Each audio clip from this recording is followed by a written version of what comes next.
কখনো কখনো আপনার পরিকল্পনা এবং আল্লাহর পরিকল্পনা একই রকম হয়। মাঝে মাঝে, যেমন কখনো আপনি ইচ্ছা করলেন কোথাও যাওয়ার, আর আল্লাহ আপনাকে সেখানে যাওয়ার সুযোগ করে দিলেন। কোন একটি কলেজে ভর্তি হওয়ার ইচ্ছা করলেন, আর আল্লাহ আপনাকে সুযোগ প্রদান করলেন। সিদ্ধান্ত নিলেন দ্রুত গ্র্যাজুয়েট হওয়ার, আর আল্লাহ আপনাকে সুযোগ প্রদান করলেন। এর অর্থ হলো আপনার প্ল্যান এবং আল্লাহর প্ল্যান একই ছিল সেই একটি বিষয়ের জন্য। কিন্তু মাঝে মাঝে আপনার এবং আল্লাহর পরিকল্পনা একই রকম থাকে না। অনেক সময় ভাবছিলেন 10 বছর ধরে চাকরিটা করবেন, 6 মাস পরে আপনাকে ছাঁটাই করে দেওয়া হলো। কোন একটা ভার্সিটিতে ভর্তি হওয়ার আবেদন করলেন, আপনার সবকিছুই ছিল সেরা, কিন্তু তবুও চান্স পেলেন না। অন্যদিকে আপনার চেয়ে অনেক কম যোগ্যতা সম্পন্ন বহু ছেলে মেয়ে চান্স পেয়ে গেল।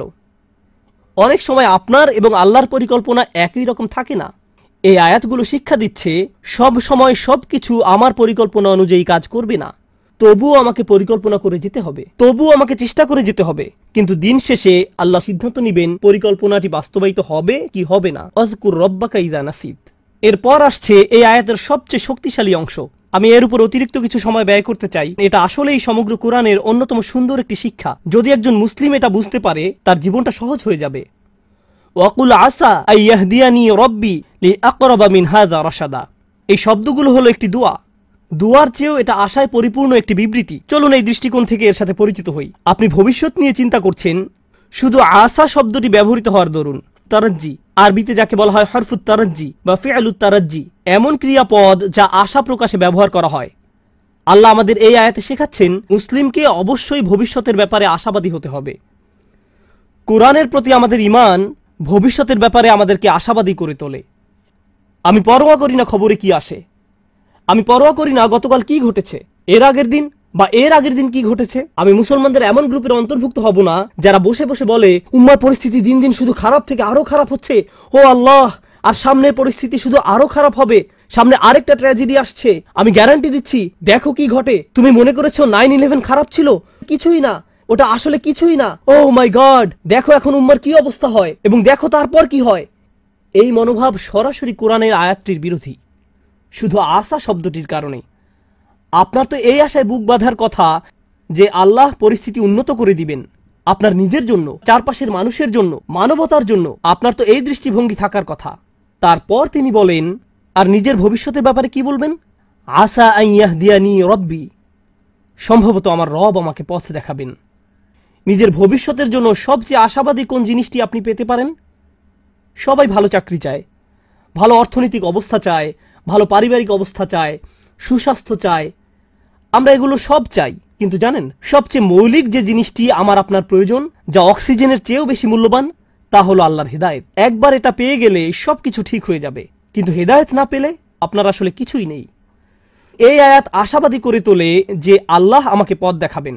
আসা আইয়াহদিয়ানি রব্বি, আমার প্রভু আমাকে পথ নির্দেশনা দান করবেন, তিনি আমাকে ভুলে যাবেন না।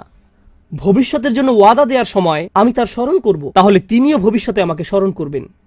ইনশাআল্লাহ বলার মাধ্যমে আমি তাকে স্মরণ করলাম, যখন ভবিষ্যতের কথা আসে তিনিও আমাকে স্মরণ করবেন। ফাযকুরুনি আযকুরকুম, সুতরাং তোমরা আমাকে স্মরণ করো, আমিও তোমাদের স্মরণ করব। এখন আল্লাহ আপনাকে হেদায়েতের গ্যারান্টি দিচ্ছেন। আবার বলছি, এখানে মুসলমানদের বোঝার জন্য খুবই গুরুত্বপূর্ণ একটি ব্যাপার রয়েছে।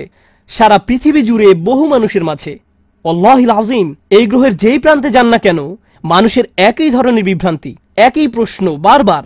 আর সবচেয়ে কমন যেই প্রশ্নটি আমি শুনি, মানুষ বলে ইসলামের এত বেশি দলমত রয়েছে, কোরআনের ব্যাখ্যায় এত বেশি ভিডিও পাওয়া যায়, বা হাদিসের ব্যাখ্যায় কেউ এটা বিশ্বাস করে, কেউ ওটা বিশ্বাস করে।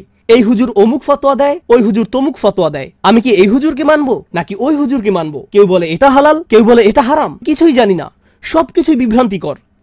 এত বেশি দল, আমি কিভাবে হেদায়েত পাবো? কিভাবে আমি জানবো যে আমি সঠিক বিষয়টা অনুসরণ করছি?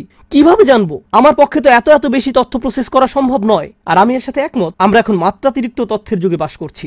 প্রতিনিয়ত এত বেশি মত আর পথের সাথে পরিচিত হচ্ছি, এমনকি ইসলামের ভেতরেও।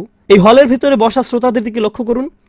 যদিও আমরা একই এলাকার, আপনি যেভাবে ইসলাম শিখেছেন তা আপনার পাশের জন থেকে খুবই আলাদা।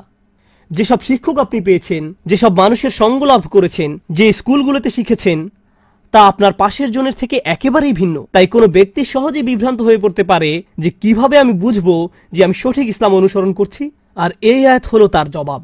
আমি কারো হেদায়েতের নিশ্চয়তা দিতে পারি না, ইউটিউব কারো হেদায়েতের নিশ্চয়তা দিতে পারে না, গুগল কারো হেদায়েতের গ্যারান্টি দিতে পারে না, এবং কোনো মানুষও হেদায়েতের নিশ্চয়তা দেয় না।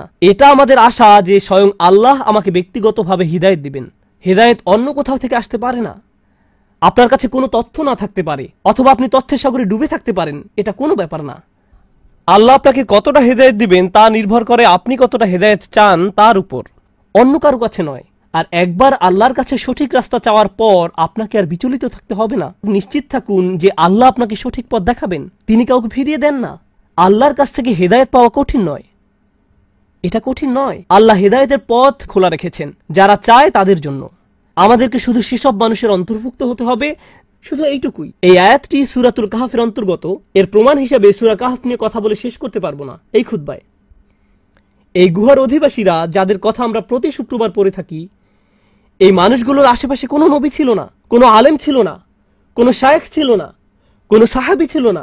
নিজেদের জন্য তারা নিজেরাই ছিলেন। আর তারা এমন এক এলাকায় বাস করতেন যেখানে সবাই মূর্তি পূজা করত। আর তারা একটি উপসংহারে পৌঁছেছেন, সৃষ্টিকর্তা শুধু একজন, আমরা এগুলোর উপাসনা করতে পারি না। লান্নাদউ মিন দুনিহি ইলাহান। আর এতটুকুর কারণেই আল্লাহ তাদেরকে হিদায়াত দিলেন।